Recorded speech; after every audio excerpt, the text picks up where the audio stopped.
اس انداز کی زندگی اللہ کے نبی صلی اللہ علیہ وسلم نے اپنے گھر میں گزاری ہے.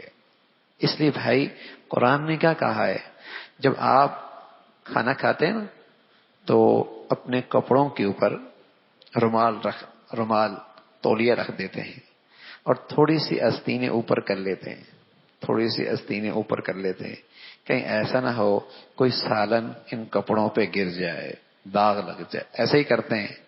تو فرمایا قرآن میں مرد عورت ایک دوسرے کے لباس ہیں. احتیاط سے کہیں بدگمانی کا، کہیں غلط فہمیوں کا، کہیں بدگمانیوں کا، کہیں غلط فہمیوں کا، کہیں کوئی داغ نہ لگنے لگ جائے، اس لیے کہ اس سے ازواج زندگی کے کپڑے خراب ہو جائیں گے. یہ لباس ہے، بہت احتیاط کے ساتھ استعمال کرنا ہے، بہت احتیاط کے ساتھ. اور پھر لباس ہے، کوئی مرد ایسا نہیں اور کوئی عورت ایسی نہیں جو غلطیوں سے بالکل ہی پاک ہو. ایک اللہ کے نبی کی ذات ہے بس، باقی ہر ایک کے اندر کمیاں کوتاہیاں ہوتی ہیں، کمزوریاں قسمیں نہیں ہیں. لیکن لباس بتایا، لباس مرد اپنے عورتوں کی کمیوں پہ پردہ ڈال دے اور عورت اپنے شوہر کی خامیوں پہ پردہ ڈال لے. ہاں، عورت کا کام ہے وہ اپنے شوہر کا تذکرہ ایسے انداز میں کرے کہ اس کے اپنے شوہر کی کسی خامی کا پتہ کسی اور کو نہ لگے، کسی عیب کا پتہ دوسرے کو نہ لگے. یہی خوبی ہے، وہ اس کا لباس ہے، یہ اس کا لباس ہے.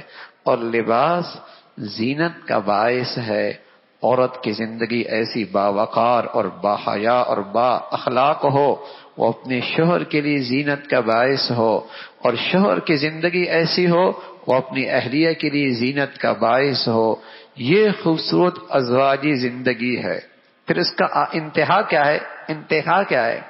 انتہا یہ ہے جب اللہ کے نبی کی زندگی ازواجی زندگی میں آ جاتی ہے تو اللہ کہتا ہے لِتَسْكُنُوا إِلَيْهَا.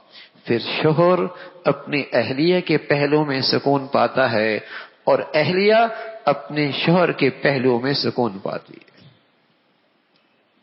جب نبی کی زندگی آتی ہے ازواجی زندگی میں لِتَسْكُنُوا إِلَيْهَا، وہ اس کے پہلو میں سکون پاتی ہے اور یہ اس کے پہلو میں سکون پاتا ہے.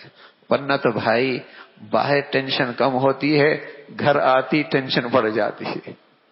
ہاں، گھر آتی ہی ٹینشن بڑھ جاتی ہے. کیوں بھائی؟ آج گھروں کی زندگیوں میں بدقسمتی سے وہ میرے نبی کی خوبصورت زندگی کا گزر نہ رہا، وہ خوبصورت زندگی نہ رہے. لِتَسْكُنُوا إِلَيْهَا. اور صرف اتنا بھی بس نہیں، آگے کہا وَجَعَلَ بَيْنَكُمْ مَوَدَّةً وَرَحْمَةً. جب تک جوانی ہوتی ہے یہ محبت کے پرائے میں رہتے ہیں، اور جب یہ بڑھاپے کی دہلیز پہ چلے جائیں تو وہ بوڑھی اس بوڑھے پہ محبت کے بجائے شفقت کرتی ہے کہ اس نے ساری جوانی میرے خاطر قربان کر دی، اور یہ بوڑھا اس بوڑھی پہ شفقت کرتا ہے کہ اس نے اپنی ساری جوانی میری دہلیز پہ قربان کر دی. زندگی بھر بہامی ایک دوسرے سے سکون سے زندگی گزر رہی، اور محبت کے پرائے میں اور پھر شفقت کے پرائے میں. یہ ہے بھائی ازواجی زندگی کی خوبصورت تصویر. یہ ہے ازواجی زندگی کی خوبصورت تصویر. جس قدر اپنے بچوں کو اور اپنی بچیوں کو، جس قدر اپنے بچوں کو، اپنی بچیوں کو اپنی نبی کی زندگی سکھائیں گے بھائی، تبھی تو ان کی ازواجی زندگیاں کامیاب ہوں گی. ہم اپنے بچوں اور بچیوں کو ساری دنیا کی ساری ڈگریاں دلا دیں اور اپنی نبی کا طرز زندگی نہ سکھائیں، پھر رونا کس چیز کا کہ بچوں کے گھر نہیں بن رہے، بچوں کی زندگیاں نہیں بن رہی، بات بات پہ طلاق اور خلا کی باتیں ہیں. ارے نبی کی زندگی پڑھی کہاں، سیکھی کہاں؟ نبی کی زندگی سے گھروں کی زندگیاں کامیاب ہوتی ہیں. اللہ ہمیں اپنی نبی کی سیرت پڑھنے کی توفیق نصیب فرما دے. اللہ عمل کی توفیق نصیب فرمائے.